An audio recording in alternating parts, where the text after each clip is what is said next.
Ha Apple rajongó vagy csak érdekelnek a nagy tech cégek húzásai, hagyd abba a görgetést. Az Apple hamarosan amerikaibbá teszi az iPhone-t, mint valaha. Nézzük is meg!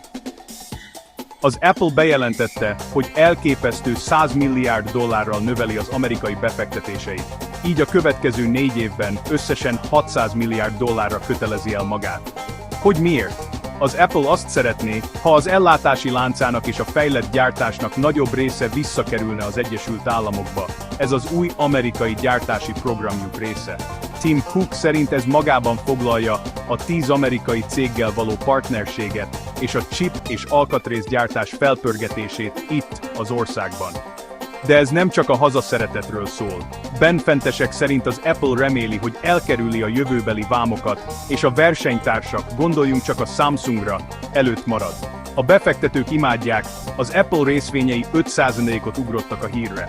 Ráadásul az Apple 20,000 új amerikai alkalmazottat tervez felvenni, főleg a kutatás-fejlesztés, a chiptervezés és a mesterséges intelligencia területén.